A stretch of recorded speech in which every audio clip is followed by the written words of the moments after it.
I grew up with parents that strummed a lot of guitars and stuff like that, so it was always around. Ever since I can remember, I would always sing myself to sleep, make up silly songs about what happened in school. 'Cause you're still smiling with me.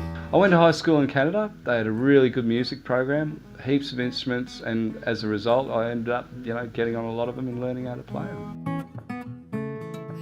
When I left Canada and I came over to Sydney, I had $300 in my pocket and basically had to make my way from there. So I used to go out and take my guitar and busk and get a bit of spare change doing that. It paid for hamburgers. I played guitar in a lot of hard rock bands and had a lot of fun doing that. We became almost famous. Well, we'd go into studios and record, and there would be a piano there, and I'd sort of get on the piano and realise that I actually really missed playing the keys. I never wanna do you harm. Don't pay no heed to all my false alarm. Like I've played in restaurants, I've played in front of like thousands of people banging their heads to the sound of heavy metal, but I've also tinkled the ivories while people are clinking their glasses and enjoying each other's company.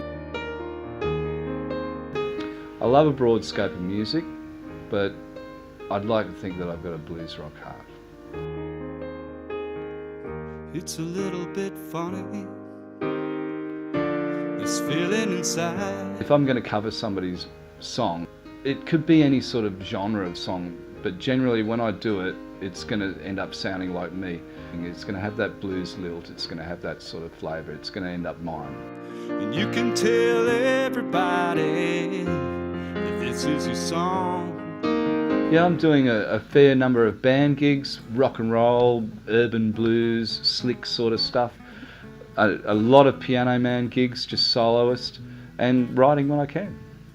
I've recently written a song called Fool's Gotta Win. It's a song about somebody that's had a lot of stuff happen to them that isn't necessarily good, but eventually it's going to be all right. I'm not afraid to fly right back where I begin. Life's always been hard for me. From a very early age, I've always wanted something better out of it, but I've got no problem with that because it's sort of made me who I am, and I connect with the blues because the blues is about all that, the struggle and sort of the celebration of being alive in itself. And I've got that, and I'm happy with that. I've got no regrets in life.